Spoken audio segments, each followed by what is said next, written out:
বিষয়টা কাপ, চিন্তা করুন, এরই নাম ঝগড়া।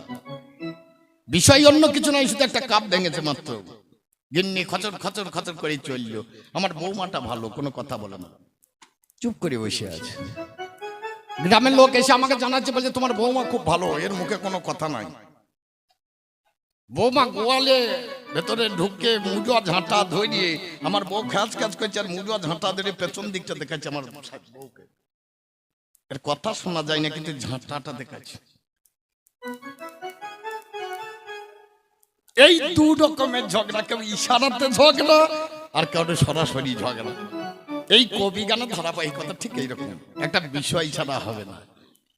তাহলে বিষয় যেটা বলছিলেন ওটাই হবে নাকি? শাক্ত আর বৈষ্ণবী হবে নাকি? হবে শাক্ত আর বৈষ্ণব, শাক্ত আর বৈষ্ণব।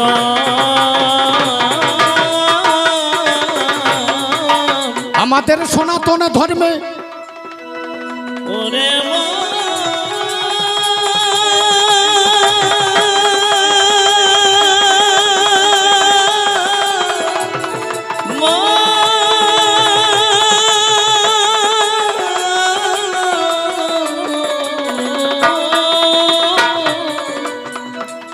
পাঁচটা ভাবের পথে যায়। প্রথম হচ্ছে সৌর, যারা সূর্যের উপাসনা করিয়া বেড়ায়। দ্বিতীয়তে গণপত্য, গণেশ পূজা করে। তৃতীয়তে শৈব, যারা শিবকে আছে ধরিয়ে। আর দুটি আছে বাবা, একটা শাক্ত হয়, দেশে দেশে মায়ের পূজা করিয়া বেড়ায়। শেষকালে বৈষ্ণব, জন বিষ্ণুকে যে জেনে বসে আছে বৈষ্ণব হয় সে। আজ ভাইয়ে ভাইয়ে লাগবে লড়াই, ভয়ে ভয়ে লাগবে বাবা দেখাবে যে যার আছে। ভয়ে ভয়ে ভয়ে লাগবে লড়াই, দেখাবে যে যার আছে বড়াই। ভয়ে ভয়ে লাগবে লড়াই। অর্ডারটা হয়েছে শাক্ত আর বৈষ্ণব হবে। আমি কি বলবো? আমি বৈষ্ণব বলবো, কেন আমার গোপ দেখে আমাকে বৈষ্ণব মনে হচ্ছে নাকি? আমি বৈষ্ণব। বৈষ্ণবের কার্য নাই তরিতে পামর, নিজ কার্য নাই তবু যাই পরের ঘর।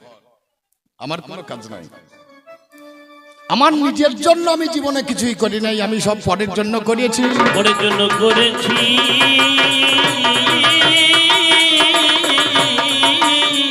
ভালো করে ভাবুন কথাটা, আমার প্রথম কথাটাই ভাবুন। বৈষ্ণবের কার্য হয় তরিতে পামর, নিজ কার্য নাই তবু যাই পরের ঘর। আমার কাজ নাই তবু আমি পরের দরজায় দরজায় যাই। কেন যাই? পৃথিবীতে আছে যত নগরাদি গ্রাম, সর্বত্র প্রচার করে দেবো এই হরিনাম। এটা হচ্ছে বৈষ্ণবের কাজ। এই বৈষ্ণবরা দেখবেন হরিনাম সংকীর্তন বৈশাখ মাসে আর কার্তিক মাসে বেশি করে। সব সময় করে, কিন্তু লোককে জানিয়ে বেশি করে বৈশাখ মাস আর কার্তিক মাস। এরও কারণ আছে, পরে জানাবো। কার্তিক মাসে আমার এই ভাইয়া জীবনটা অমাবস্যার রাত্রিতে একটা কালী পূজা করে, আপনাদের জানা? আর বৈষ্ণবদের একটা নিয়ম আছে, কোনো দেবতা স্থল যদি থাকে সেখানে হরিনামটা বন্ধ করে একটু প্রণাম করে আবার বাবা হরিনাম ধরে বেরিয়ে যাও। গাইতে গাইতে যাই ভজ গৌরাঙ্গ কহু।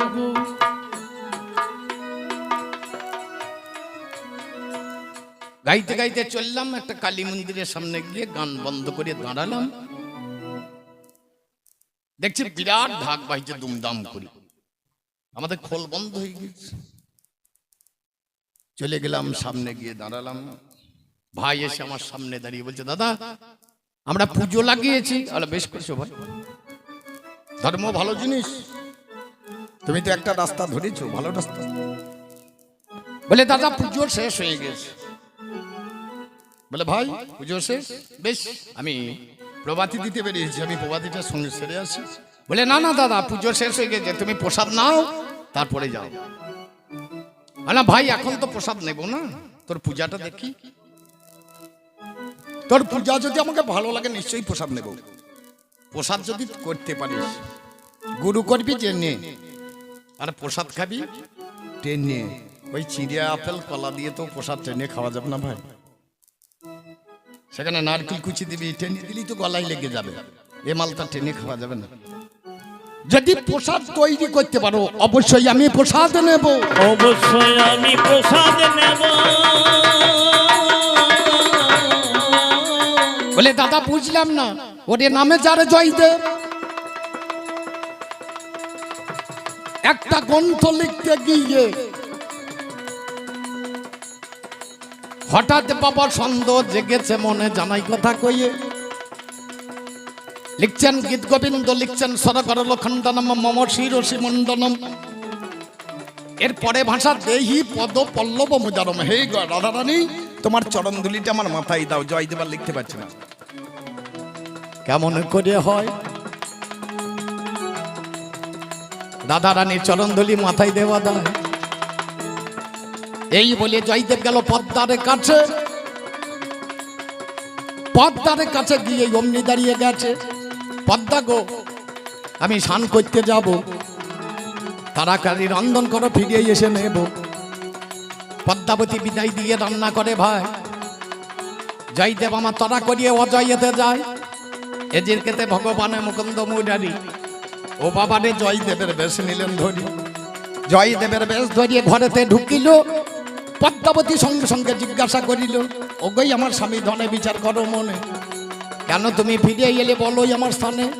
বলে প্রতিদিনে স্নান করি, আজ তো করবো না, আজ তোমার হাতে স্নানে নেবো, করো বিবেচনায়, আমি তোমার হাতে সেবা নেব। তোমারে জানাই তোমার কাছে ঘুমাইব, বলবো নাই অন্যায়। স্বামী জ্ঞানে সেদিন আমার কোন কর্ম করিয়েছে, ভগবানের যত্ন করিয়ে স্নান করিয়ে দিয়েছে। অনুষ্ঠানে বসাই গিয়ে প্রসাদ বাবা দেয়, ভগবানের পদ্মাবতীর হাতে প্রসাদ খায়। ও বাবারে শয়ন মন্দিরে নিয়ে গেল, কিছুক্ষণে পদ সেবা যতনে করিল। ভগবানে বলে পদ্মা আর দেরি নয়, এক্ষণি প্রসাদ পাও তোমারে জানায়। তবে একটা কথা, প্রসাদ পাও কিন্তু আমার পুঁথিখানা নামিয়ে দিয়ে যাও। আমি যেটা লিখবো আমার মনে পড়ে গিয়েছে, মনে পড়ে গিয়েছে।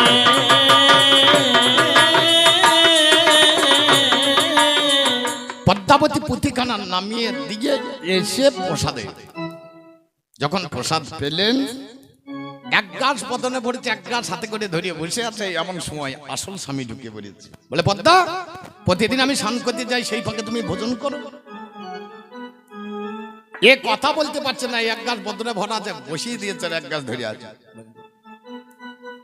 এ চিন্তা করছে আমার ঘরে এক স্বামী, বাইরে এক স্বামী, লটাপটি লিখবে। কাছে এসে বলছে, পদ্মা তুমি শুনতে পাও না?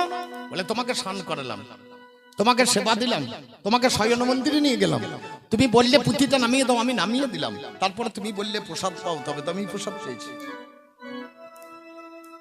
জয়দেব দাঁড়িয়ে থাকতে থাকতে ভগবানের অঙ্গের যে গন্ধ, মকরন্দ গন্ধ, সেটা জয়দেবের অনুভব। দাঁড়িয়ে না থেকে ছুটে গেলেন পদ্মার মন্দিরে। সেখানে গিয়ে দেখছে পুঁথিখানা পড়িয়ে আছে, আর সন্ন্যাক করে বাঁকা হরফে লিখে দিয়েছে মম শিরসি মণ্ডনমে দেহি পদপল্লব মুদারম। গোবিন্দ নিজে লিখে দিলেন। জয়দেব পুঁথিখানা বুকে ধরে হাওয়া করে কাঁদতে কাঁদতে ছুটে এসে পদ্মার কাছে দাঁড়ালেন। পদ্মা, তুমি ভাগ্যবতী, তুমি ভগবানের স্নান করালে, ভগবানকে সেবা দিলে, ভগবানের প্রসাদ পেলে, আমি পেলাম না গো, তুমি ধন্য। তাহলে তোমার প্রসাদ আমাকে একটু দাও।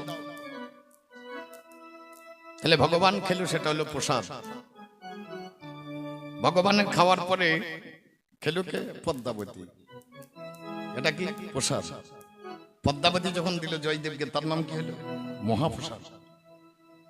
জয়দেব যখন জগতের লোককে দিল, তখন তার নাম হলো মহাপ্রসাদ।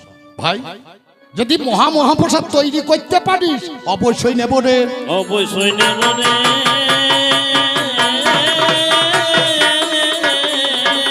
তাছাড়াই আমি দেওয়ার প্রসাদ নেব না। অবশ্যই নেব রে, কেন তোরে প্রসাদ নেব না? অবশ্যই।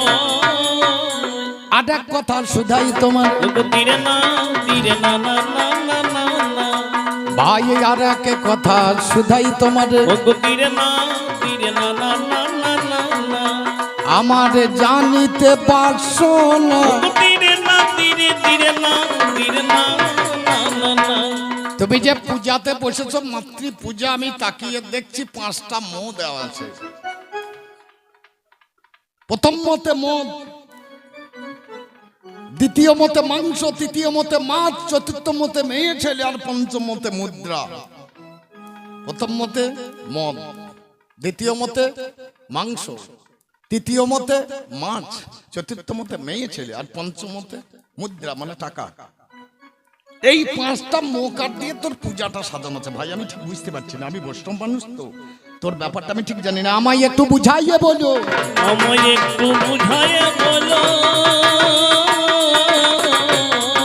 এই পঞ্চম মোকারে কি বার হয়েছে? বলি আমায় একটু বুঝাইয়ে বলো, পঞ্চমকার কি বার হয়েছে, আমায় একটু বুঝাইয়ে বলো।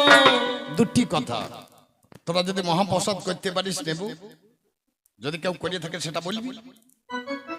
2 নম্বর কথা, এই পঞ্চমকারের তত্ত্বটা আমার জানতে খুব বাসনা হয়েছে, এটা একটু শুনবো। আরেক আমাদের বাজে খো,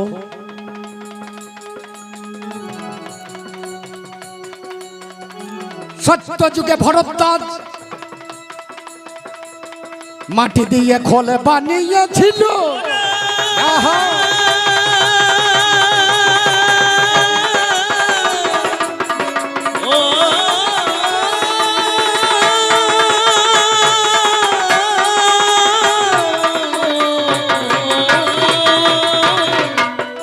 খোলটাকে জন্য করে বানিয়ে যখন বাজাইতে গেল, সেই খোলটা বাজছে না, ভরদ্বাজমণি এত জোরে মারছে, বাজছে না। রাগ করে ভরদ্বাজ পদাঘাতে করে, পা দিয়ে লাঠি মারে শিখলের উপরে, খোলখানা গড়িয়ে নিচে চলিয়ে যায়। যেখানেতে অন্য বাবা পড়িয়েছিল ভাই, সেখানে কিছু ভাত পড়েছিল, ভাতের উপরে খোল গিয়ে যখনই পড়িয়েছে, আপনার খোলগুলো বাজতে লেগেছে, খোলটা বাজতে লেগেছে টিটিতাং করে, এত যত্ন করে বাজাচ্ছে, বাজে না।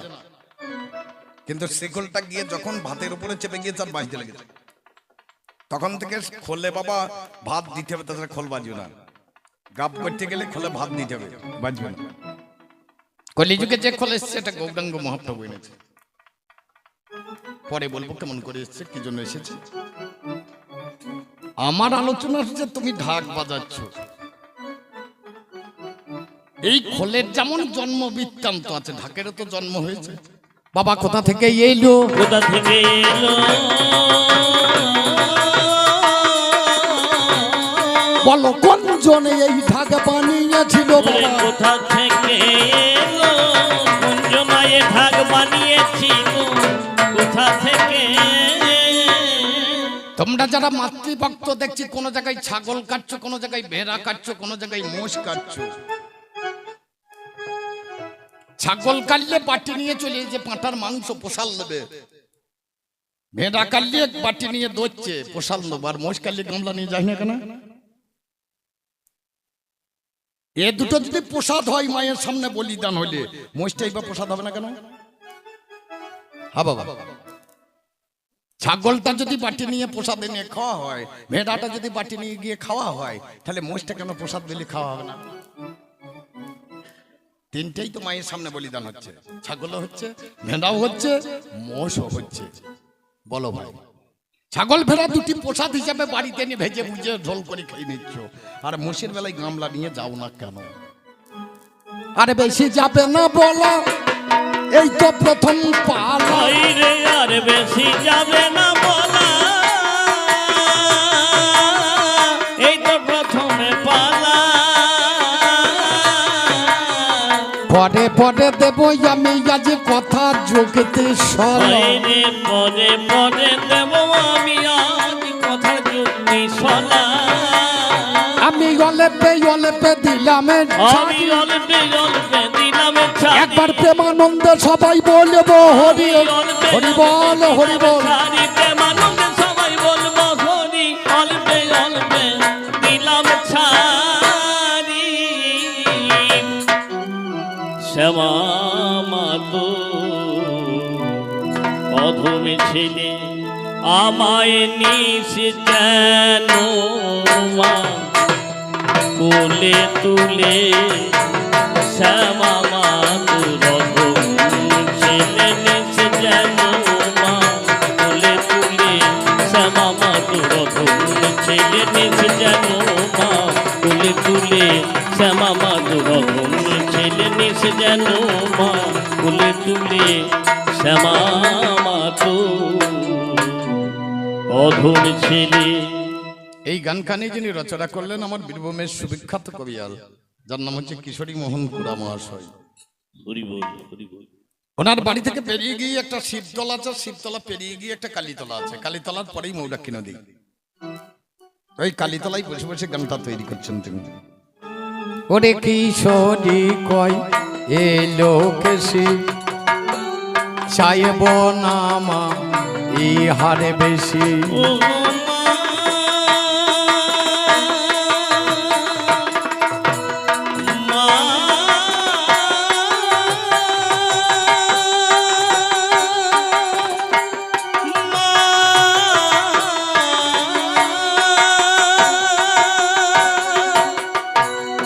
মা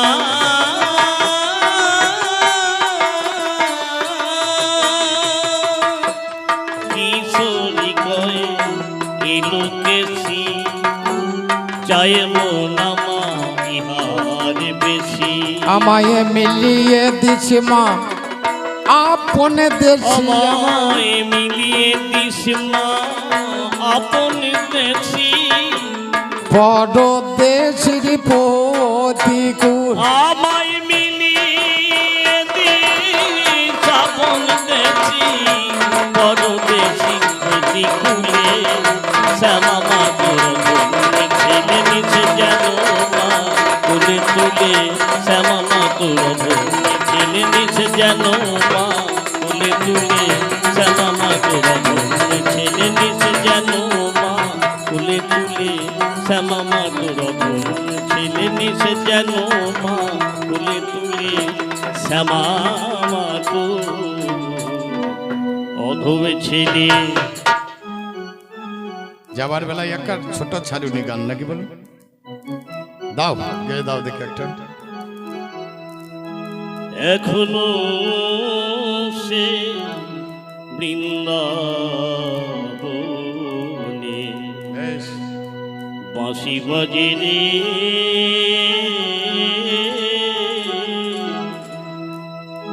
এখনো সে বৃন্দাবনে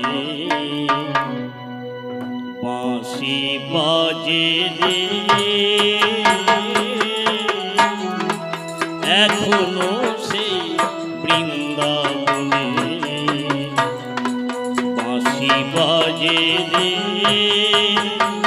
ও যারে বাঁশি শুনে বনে বনে বাঁশি শুনে বনে বনে ময়ূরে নাচে এখনো সেই বৃন্দাবনে বাঁশি বাজে রে এখনো সেই বৃন্দাবনে বাঁশি বাজে রে এখনো সেই বৃন্দাবনে এখনো সে রাধা রানী রাধা রানী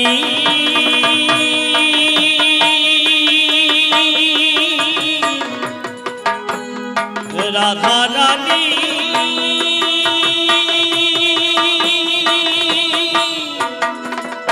রাধা রানী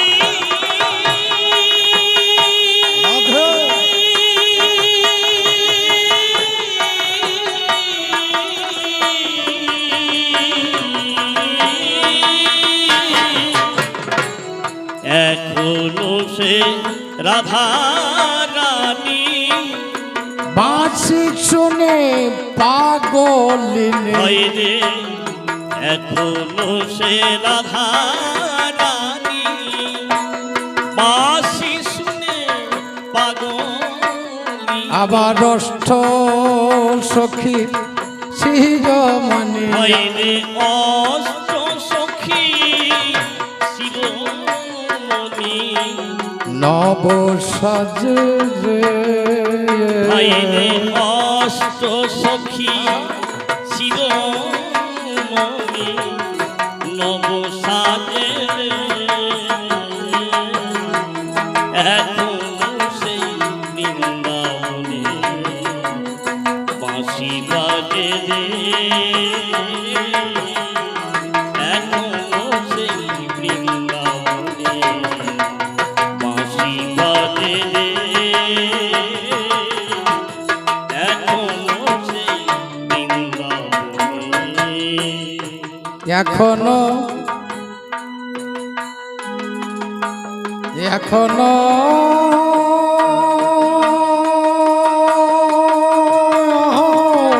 ওরে মা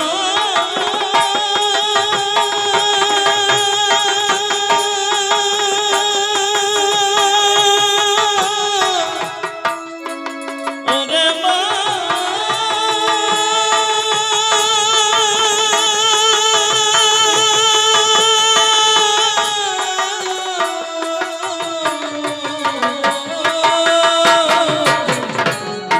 এখনো সেই যমুনা জলে ভরিতে যাই ললনা হইরে এখনো সেই যমুনা জল ভরিতে যাইল না আবার কদম তলায় সেই ছলনা হইরে কদম তলায় সেই ছলনা আমার কৃষ্ণ আছে রে ভয়ে ভয়ে কদম তলায় সেই ছলনা কৃষ্ণ আছে রে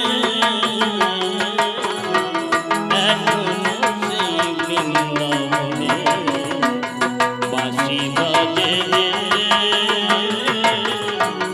এখনো সেই বৃন্দাবনে বাঁশি বাজে রে